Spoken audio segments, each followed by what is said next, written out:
Hello, I'm Daniel Chi, but you can call me Chi for short. Yeah. How you all doing, friends? Yeah, today I'll be treating something that happens almost every day in the society, the ritual things, kidnapping things, So now it's gonna go like this, like how to avoid being used for rituals, money rituals, sacrifices, all those things. So I know you don't want your head to go into that part, that evil part for making money. So what am I trying to say? Ritual is common almost everywhere, You can hear stories almost everywhere in the newspaper, in the TV, someone's head being cut off, private parts, body parts, No one want to die in a brutal way, horrific way, pleading for help, and there's nobody there to help you. But well, what do we say? Who are the most people being affected more? That's the girls. Girls are the more victim here because they are powerless, and guys feel the men feel they can easily trick them, with little things like money. Come go with me for party. Come, I want to get you something. These are the ways they could use tricking a girl into coming around. So now, as a girl, you want to play safe now. You don't want to die in a horrific way, in a painful way. Now, what do you do? When a guy or a man invites you, telling you, hey, come to this place, that place, wait for me there. Okay, no problem. If you really want to go, when you get there, one of the first things you will say is this: hey, I told my friend, I told my family member that I'll be coming, hanging out with you. I'll be staying with you. That you told me to come out. You said you want to hang out with him. Just tell him. You will see that at that moment, you have kind of demoralized him. Like his plans have been affected. So he is gonna think of another plan to bring up another plan. No matter how he tries to get angry and telling you, "Hey, are you a kid? Why will you tell people where you are going? Why will you tell your people, your family member, your friend? Must you tell them? Is it necessary?" No matter how he tries to put you into a situation, maybe like for you to call them and say, "Hey, I'm no longer with him. I was only joking." Don't do that. Come on, stick to your plan. Stick to your plan. The worst is that he will tell you to go, or better still, he will just pretend about it. So please, even if that your friend is not the kind of person who want to use it for rituals, these are the kind of things you can apply into your daily life activities. No matter who the person is, always use this plan. Yeah? So you can even go ahead when you are with this person who told you to come. You can even also say other things like, hey, I told him about you. I even gave my friend your number in case my battery dies in my phone so she can call you so to get me. You can just say that you gave his number to your brothers or your sister, any of your family members. Or you can also tell him, hey, I even told my mama, my dad, you know, I even told him about you. Wow, I told him about your nice car. So in that way, you're kind of sending a signal to him that, hey, I gave him all your informations. I told him about your car, so you can't even, if you're plotting anything evil, they have a way of tracking you down. But if possible, you can mean it by also dropping phone numbers of these people to your family members or your friends. Also, having a diary plays important role too. Whosoever invites you or calls you, please try to put down this information in your diary. So, in case anything goes wrong, being kidnapped, at least the law enforcement agencies, the police, has a way of at least trying to know who you communicated with. The things you jotted down could help them trace it to a particular person or people. Okay, so now the same thing to guys also. You can also apply this same method. Whosoever tells you to come, just say, hey, I even told my friend about you. I even told my friend I'll be hanging out with you. I even told my mother, my brother. I even left your phone number with one of my friends in case. Just use the same method. These are ways you can use to make their plans rubbish, the plans they have. Yeah, you could say, but my boyfriend doesn't look like someone who wanna use me for rituals. Come on, it happened. A story of a guy who used a certain girl, his own girlfriend. This girl has graduated from the university about going for service. He invited her to come see the pastor. She came. What else? How can she ever think that her own boyfriend is gonna use her for rituals? She came, and what happened? In the night, she was killed and her heart taken off. used for the rituals. But finally, the police found out from the communication they had last, the cell records, those things. So now, this was her boyfriend. She was used. How can she ever think that? How can she ever think that? So your boyfriend now, or your friends now, they are good people now, but you never can tell the next 5 years. Yeah, people who committed murder were good people sometime last year, 5 years ago, 10 years ago. They were normal people then. But what happened? They changed and became the beast, the killer now.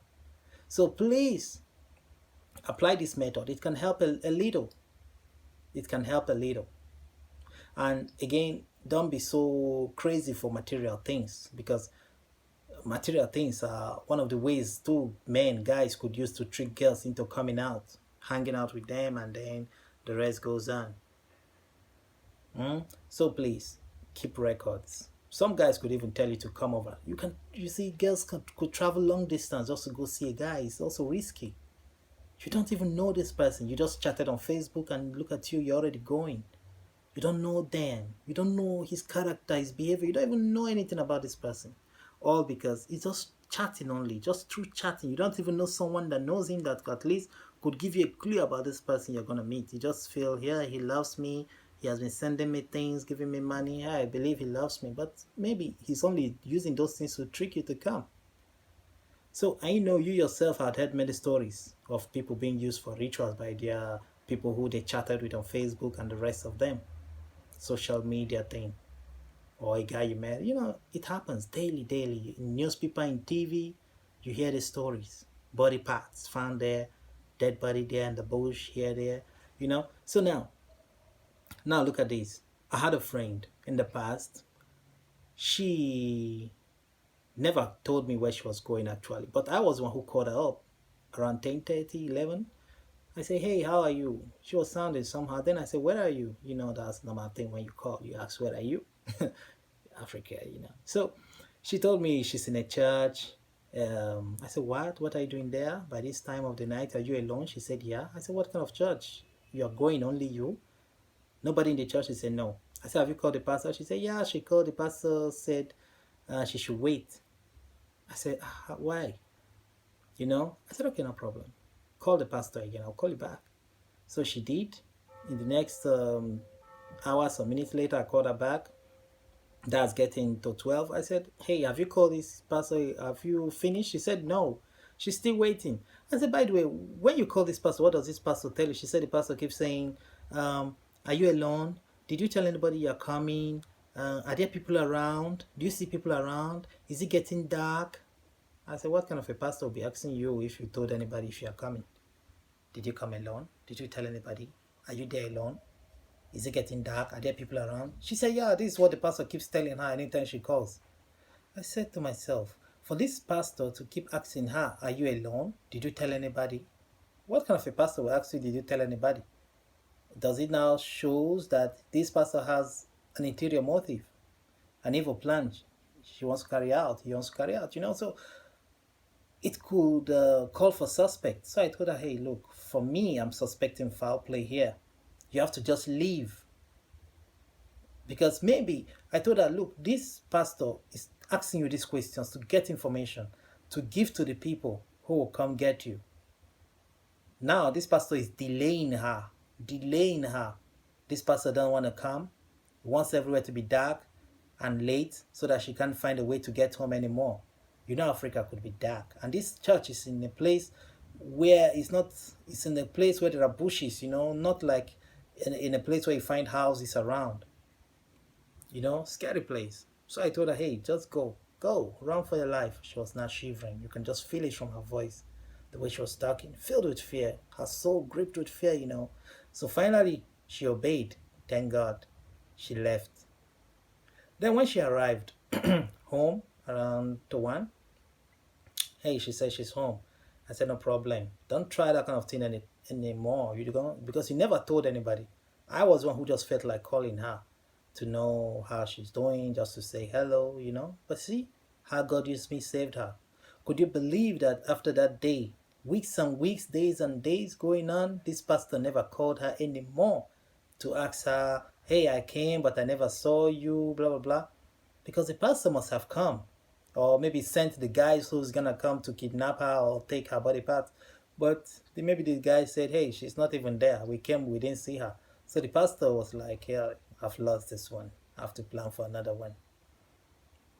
There are so many fake churches now. Not only the churches do these things, even the imams, so many false prophets everywhere because their power is from the devil. So definitely they have to sacrifice human beings. You can bear witness with me that there are many churches that have been found, doing sacrifice. They are found with bodies. People, they buried in their churches, in their altar. Because this is the way they have to maintain these evil occultic powers of theirs. They have to keep sacrificing. And girls are mostly their victims. Sometimes they could sleep with a girl and the girl falls sick and die. They have many ways, diverse ways they operate. So be careful when going to any church and the pastor telling you, hey, come, we have to do one-on-one prayer, no, just me and you. Be careful. But listen, you can pray for yourself too. Everybody have access to God. Pray for yourself. What makes you think that that's the man who could deliver you? Come on. So, in a nutshell, apply those methods by letting people know where you are and who you are with at any point in time. You can just send a text, a chat, a message. And also when you are with these people who invited you to come around, or this friend, always tell them, I told someone I'm coming to see you today. I told my friend, I told my mother, I told this person, I haven't left your number with them. With that, you are safe. They can't do anything anymore. You have just diffused them, like a bomb. So please, I know you don't want your head to go into that pot, your body parts to be split into pieces, You pleading for help and nobody there to help you. You're wishing the ground could just open for you to just disappear, but it's not happening. Yeah, I don't wish that for you, and I know you don't want to wish that for yourself. So please, you can also save yourself, also by praying. Prayer works also. Praying every day helps you, because every day you walk out of your house, it's like going into battle. Every day is like battle. You come back home, you have won. The next day you move out again, battles, dangers everywhere. Not everybody goes out, comes in. So please stay safe. You can share this video. You never can tell who you're going to help. You're going to help someone. Yeah, it may not be you, but remember, the people who were used yesterday never thought about it. They were alive last year, 5 years ago, but now look at it. They are gone through rituals. Now, what caused it? Poverty. From the movies people watch, they learn the negative things. They watch these ritual movies. But instead of them picking the positive things from this film, they learn the negative one. They say, I don't care. All I want is the money. All I have to do is to obey the occult master, sacrifice the people and get my money. I don't care. Because every occult movies will show you that the people who engaged in it, who indulged in that occultic activities, later died. Or some of them ran to some, confessed. Some of them went to church and they were delivered. This is the end story of it. This is what they want you to learn, that it doesn't pay anyone. But rather, what do people do? They don't care about it. They feel they can face the consequences. So that's why they learn the negative things, not the ones that could add value to them. They just pick the negative ones. They say to themselves, I will do it. So movies also can impact someone negatively or positively, depending on who is watching the movie. Not everybody watching a movie has the ability to understand what the movie is trying to teach. Some people take the bad aspect. Some people choose the good aspect. That's movie for you. True movies will learn. But how do you apply what you learn? Do you learn the good one or the bad one? It depends on you. So also the government also, a country where there's a breakdown of law and order in the society, poverty, corruption, being the order of the day. These are the things you see. The people are left to fight for themselves. What do? They go to any government office, they can't find help. They feel that this is the last option. Either they go into kidnapping, robbery, doing all sort of negative things just to make money, this is it. But that is not the best option in life. Crime is never the way. Look for a better thing to do. Don't do crime. Don't go into rituals. Please, please, please. What do you gain? You make all the more money, you still die, you leave everything. A lot of rich men have died, millionaires have died, they left everything. So no matter the amount you have, you're gonna still leave it. So please, add value to your life. Use your life, do better things, not the negative things, okay? Don't cause pains to people. One love, I'm Daniel Chi. You can share this video, like my video. That's the best way you can show me love. You can also write in the comment section if you know any better way you can use to avoid being used for rituals. Please write it down there. You never can tell who you're gonna read it and apply it also. Alright, show me love now. Like my video, okay? One love, I'm Chi. Bye bye. See you the next video. Bye bye, bye bye, bye bye.